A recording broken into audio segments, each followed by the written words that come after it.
Hello and welcome to another showcase for Thrawn's Revenge Unleashed. This is going to be an updated showcase for my diplomacy feature that's coming in the next update for Thrawn's Revenge, or Unleashed, sorry. Uh, anyway, to start us off, in order to access the diplomatic features, you're going to need a diplomatic embassy. So let me go ahead and start that building on this planet, and let me go ahead and show you guys the information tab. So going into the resource information tab, you will have this section called diplomacy information. Now, what this feature offers is the ability to negotiate with other factions, be able to become allies with other factions, and eventually merge with factions. Additionally, as your reputation and your negotiation tiers increase with a faction, you will gain access to a portion of their units. Kind of like, oh, thanks for being our ally. Here's, some of our ships or some of our troops, to give you kind of more of that feeling of like you're integrated with that faction or that faction really is working with you. When you are allies with the faction, you are not able to be attacked by them. They won't attack you anymore, and you won't be able to attack them. Anyway, so here we have our negotiation tiers. This just displays what tier you are on. There are 4 tiers to negotiation presently. Uh, this displays whether or not you are allies with the faction. There are 10 factions that are programmed into the diplomacy system. It's the 10 playable factions for 3.4. Currently, this mod is going to be coming out for Thrawn's Revenge 3.3. I will be updating it to 3.4 once I complete this update.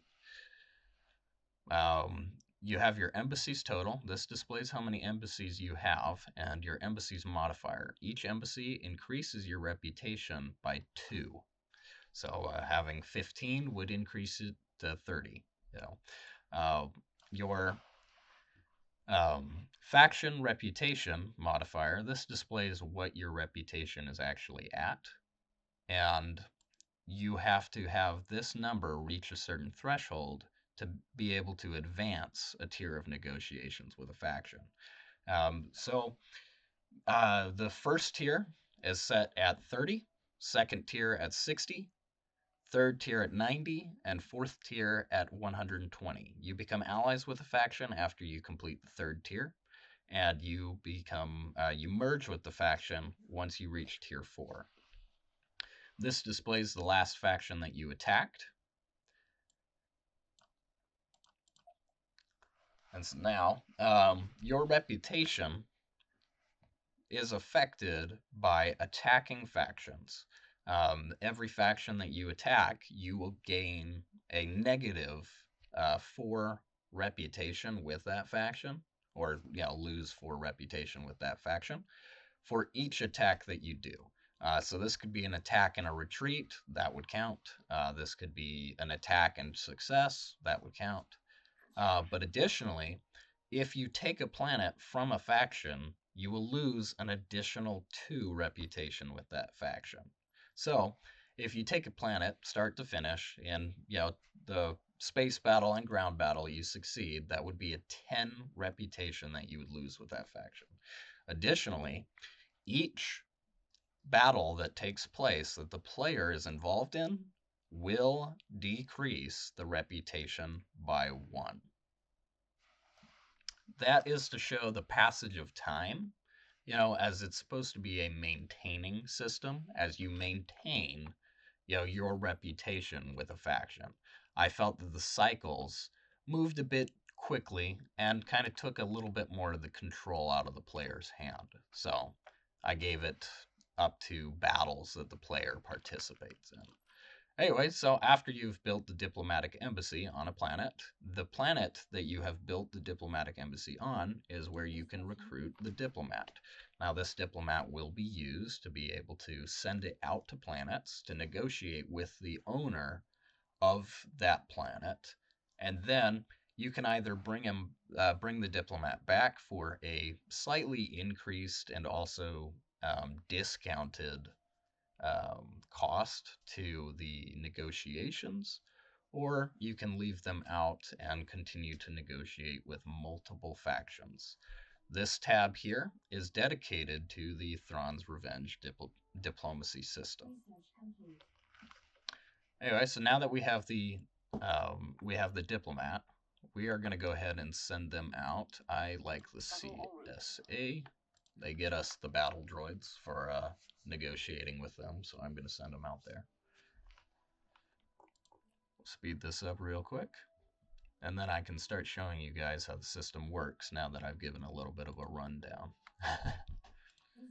So, you click the negotiate button, and that gives you access to the Forge Alliance.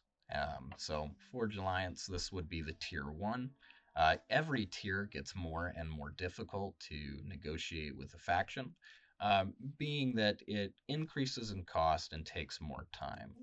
And I will show you how much time that tier 1 takes. I believe it's 90 seconds if memory serves me correct.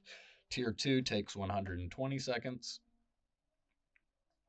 Tier 3 takes 150 seconds, and Tier 4 takes 180 seconds. So it's important to be able to kind of manage your time and manage your resources to be able to negotiate effectively.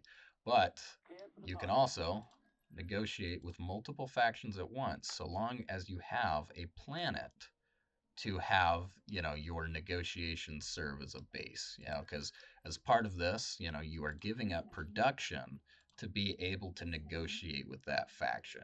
It takes your space production, that first slot, so you have to have that planet kind of act as the base to be able to do so. Anyway, we'll go ahead and send the diplomat back out to CSA. But as you can see, we have completed our first negotiations with the CSA. And so if I take us into the diplomatic information tab here, we have the corporate sector authority reputation has increased by 3. Now we also have since we built an embassy, we have a modifier of 2. So our overall reputation with the CSA would be 5. Anyway, now that I've shown you guys how that's working, I'm going to use one of the cheat structures from my Galaxy Edit system to allow me to more quickly go through the reputation in negotiations. So we're going to just quickly negotiate with the CSA and advance a tier with them.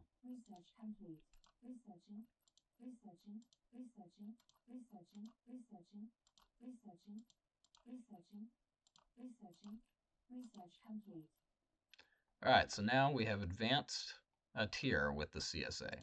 So if I go down into our our diplomacy information, it now displays that we are at tier 1. So if I scroll further down, we are at a reputation modifier of 31, which with the embassies, it would be 33. My bad. So let's go ahead and let me build up a quick fleet. I'm going to use some of my other features for Thrawn's Revenge Thrawn's Revenge Unleashed, my bad, to just quickly build up a fast fleet for us to use. Okay, so I'm going to go ahead and take this to our buddies. Here, we're going to go ahead and do this. Enemy fleet approaching. We're going to go to do the CSA. We're going to auto-resolve that. Okay, so now we're getting into a battle with the CSA.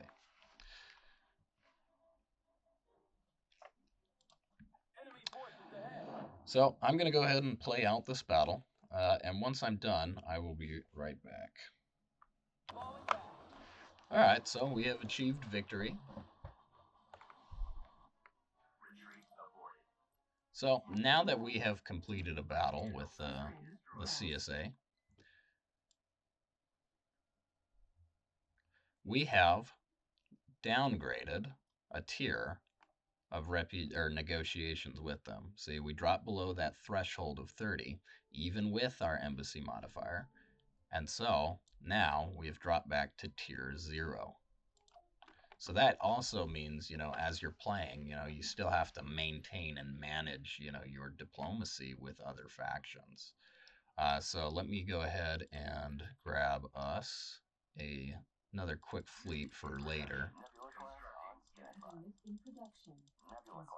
And then we can continue to negotiate with the CSA.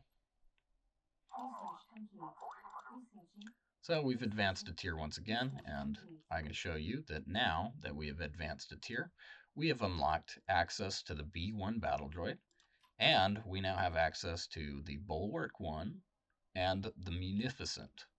So now we can build the CSAs, a portion of their roster. Now, as you further your negotiations with a faction, you will increase what units you have access to from their roster.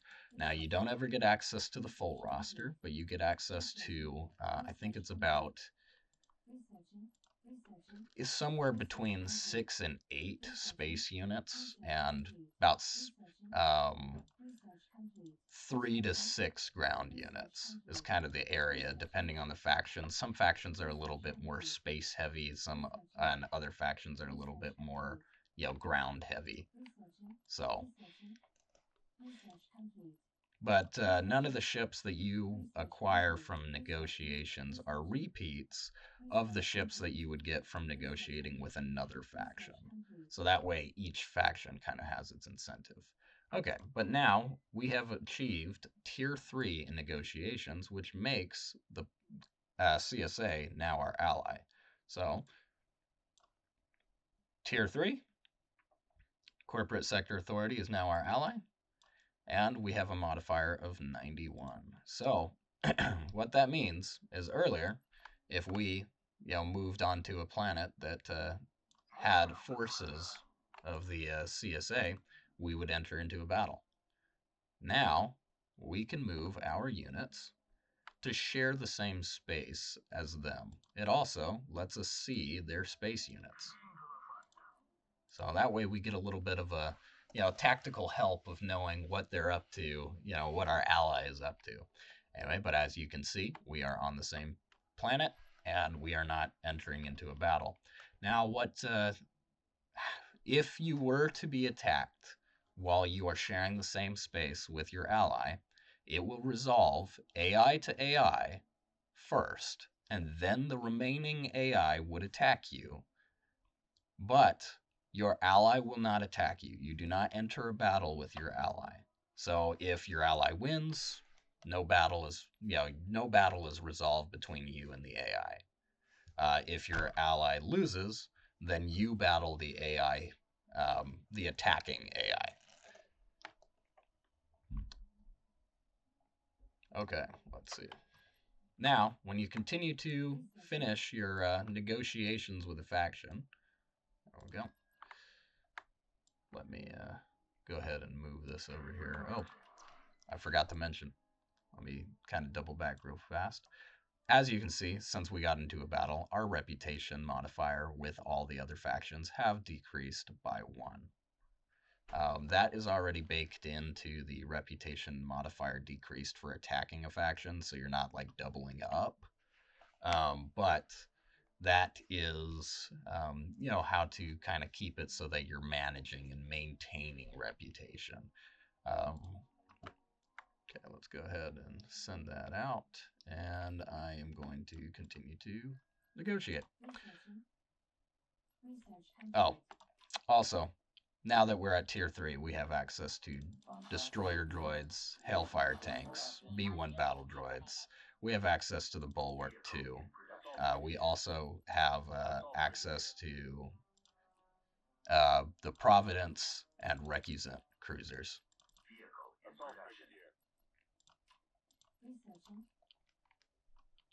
Research complete. Research complete. So once we reach tier 4 of negotiations with a faction, all of their heroes and units become ours. Research complete. Research complete. So Planets become ours, heroes become ours, they join us, and now the the CSA is no longer present on the map. We have, merged with them entirely and taken everything that they've owned. One thing that I do have is in case sometimes units that are in hyperspace don't get transferred to your control. And so to keep it from, having a bunch of floating allies that you can't destroy or floating enemies you can't destroy, after you merge with a faction, I have made it so that it sets you back to being enemies again. So that way you can auto resolve or finish off the battle with that faction. And then there's no like floating units around because sometimes that happens. Um, Also, your reputation no longer goes down once you've reached tier 4. It stays at it stays where it was at when you reached reputation or tier 4 um, indefinitely. So attacking another faction won't lower this modifier anymore. Oh, and as you can see, real quick, the last faction attacked was the corporate sector back when we attacked it. Okay, so now that we have merged with the faction, we gain access to their most powerful ships. So we have access to the Lucre Hulks and the Bulwarks 3. Now, the Rebels already have access to the Bulwark 3, but imagine if you're playing as one of the Imperial factions or the Empire of the Hand, you would have access to the Bulwark 3. Um, You also get access to the Persuader Droid Enforcer tanks. But that allows you to have, kind of a unique roster, mixed between two different factions, allowing you to have this kind of exciting progression and, kind of reasons to be able to mix and match, with different factions, kind of a bit more of an incentive besides just being able to merge with them and get their heroes and things. So Tier 4 is, it's difficult to achieve, but it is, very valuable to achieve. So, additionally, since there are many factions that you will be able to, kind of negotiate with and be able to eventually merge with, in the diplomacy tab, there is also a button that will toggle the diplomacy rewards options. Clicking that will show you the buttons that allows you to select per faction, which diplomacy rewards you'd like to display. As you can see here, we've got those earlier units that we unlocked from the CSA. If we click this, it will hide those units for us. That way we can kind of go through and shuffle through like the different units that we have access to. Clicking it again will unlock those units again for us, allowing us to use them again. So that way, if, ever, display space is getting a little thin, due to the ground units only being able to have one tab, this can kind of pose an issue, but I made these nice toggles to make it easier for you guys to be able to manage that and make sure that you are still able to display and see the units that you are looking for, the units that you want, without, making it where the rewards for negotiating with each faction, making them less substantial. We're going to go ahead and quickly negotiate here with the Greater Maldrude to show that you can also break off alliances with them. Factions don't like it when you break alliance. They see it as breaking your word, which I felt was appropriate for the sake of making it so that breaking alliance is more of a thematic choice versus a gameplay choice. However, you can, if you're behind enemy lines, break your alliance with a faction and then attack the next planet. And I will show you what that means here in a moment once we achieve tier 3 with the faction.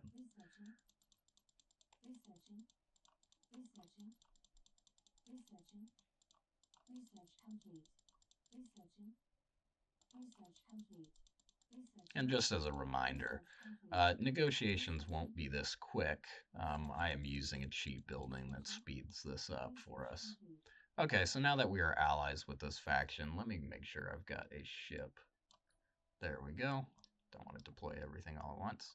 Okay, so we're going to go ahead and send that out there. once we get our lovely units onto this planet, now we have a reputation modifier of currently 90.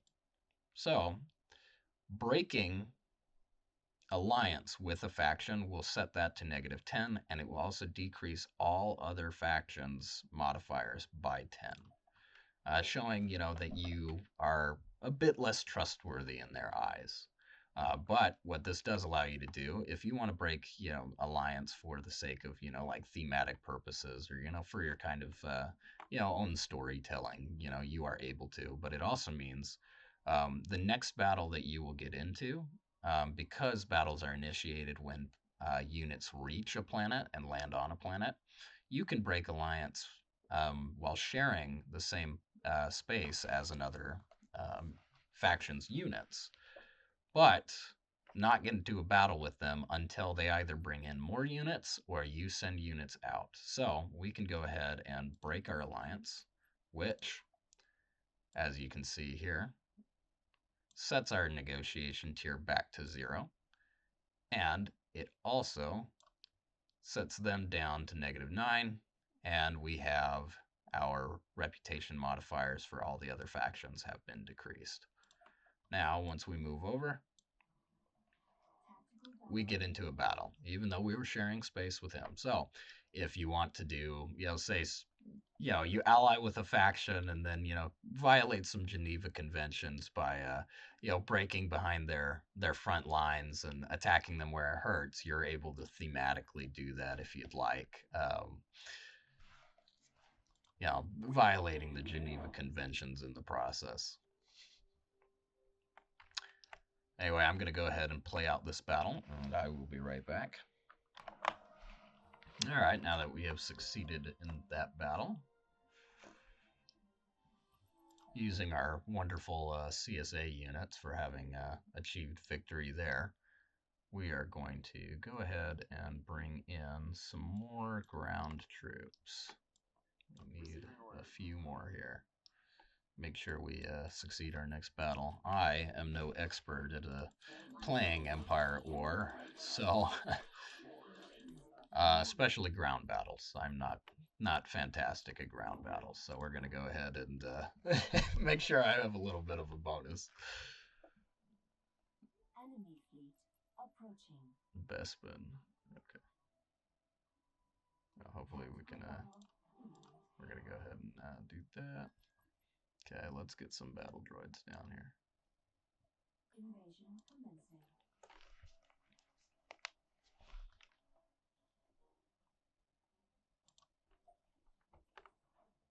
Choose your reinforcements. I'm going to go ahead and deploy some of the droid units we unlocked.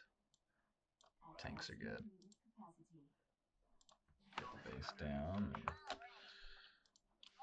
start moving out.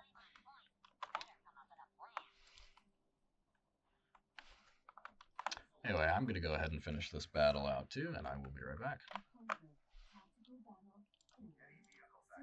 Alright, so now that we have taken a planet from that faction, our reputation will have dropped an additional 10 because of the space battle, the ground battle, and then the additional deficit for having taken a planet. And so as you can see here, we have now dropped to -19 when prior we were at -9.